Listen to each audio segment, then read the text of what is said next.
So hook, typical ball flight With the driver. with the driver. With the irons it's a hook, but with the driver it's like a little push, little slice. Okay. Yeah. Okay.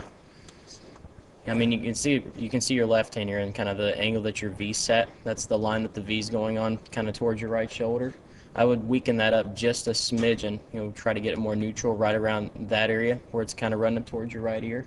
Because with this grip being so strong, primarily the left hand, that's going to cause the rotation, the club face to over rotate, and then that's when you see your ball flight curve left. So, we want to weaken that up just so it kind of stops straightening. Is it possible to get some mishits, like some, fat shots or some thin shots Nah, with the improper grip? Or potentially. I mean, if you kind of just feel it like slipping your hand, then you may do something kind of last minute. Primarily, yeah. But I mean, the ultimate thing is we got to fix the club face first. So I mean, from this position, it's going to be very minor, probably that much.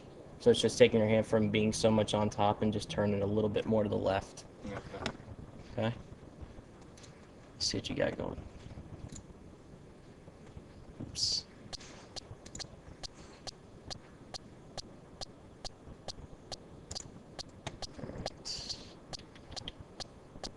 This was a 7-iron he was hitting. Mhm. Okay.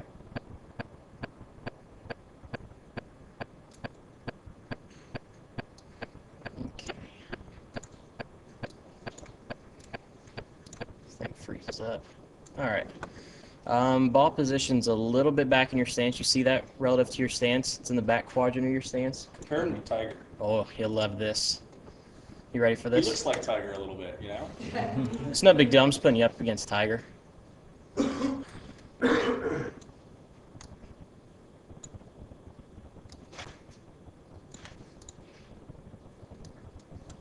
If he was hitting a 6-iron here, you see a difference in ball position. You see it's just forward of center. That's kind of where I want to see that 7-iron in your stance. And I mean, you got a couple good comparisons to him. Your stance isn't too wide. Good posture here. I'd like to see your upper body tilted a little bit because you see how he's got a little bit of tilt in his spine here. And that primary goal of that is to position the head behind the ball for consistency and power. Okay, his head's behind the ball. He's like tilted to the right a little Right, bit. so he's went from here and just kind of just took his spine. He's kind of just got a little bit tilted behind the golf ball. Yeah, at the start, you see this? You see that? Let's see what you got going here. It's a great view to show what the body is doing for this swing. What Chris's pivot looks like. Does he have any flaws, or does he have a sway? Does he have a lift? I like that. Reverse pivot. I like that.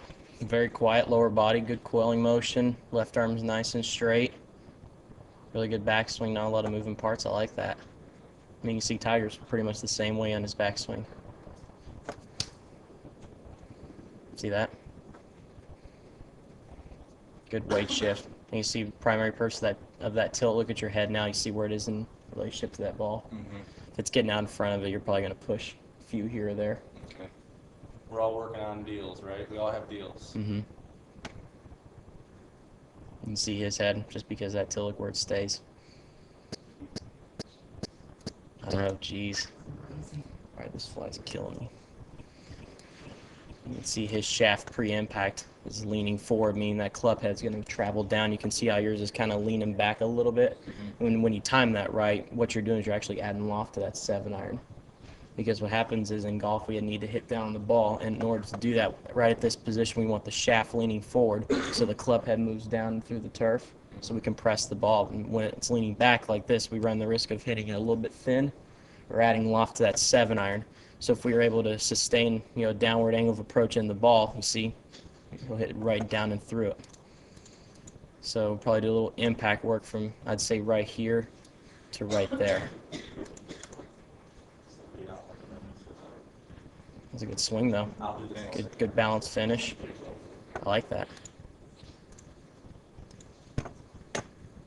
Let's see. Great finish. Target line.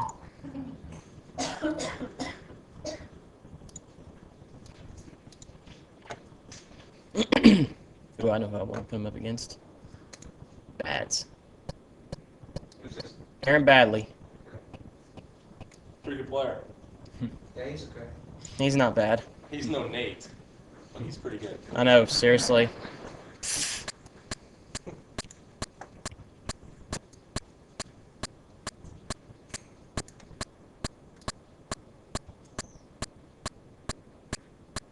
Pretty good setup there, I like that.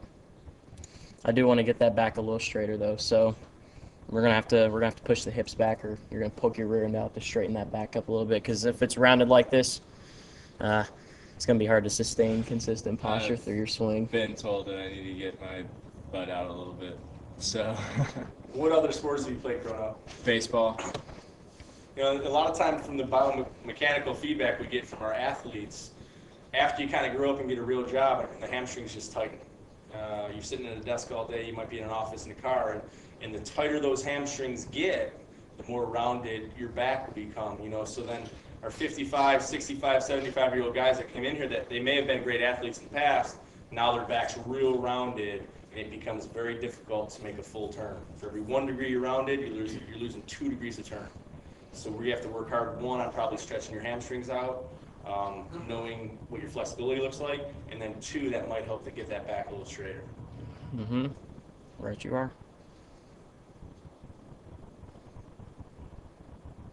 I come outside the target, the line there. Yeah, the plane. Club face is kind of pointing a little bit back, just a little open. You see Bads right here on his takeaway. You see how the hands and the club head work right up the plane. You can see his club faces kind of slightly toe in. A good square position here. So I'm going to work on, this is actually position 1 of the golf swing, so we'd actually work on keeping the hands and the club head kind of working in along that plane. A little bit flat up top.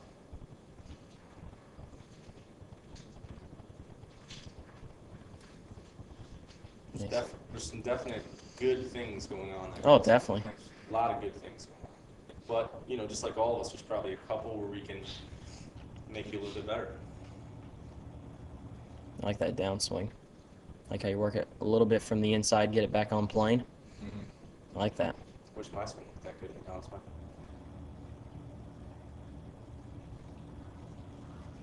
Really good.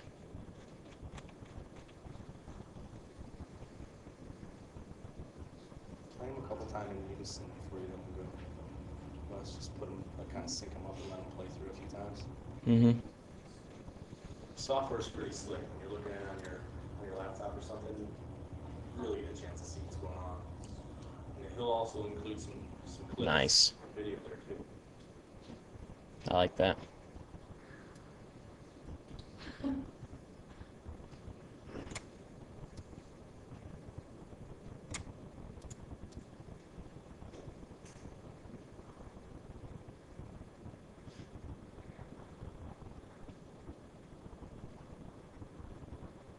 They get pretty similar downswings. I like that. Real good. Mm-hmm. Looks really good. So I'm gonna put a couple drills here on the bottom, kind of what we were fighting a little bit that we're gonna work on, so you can kind of watch those in addition to this. Okay. Sound good?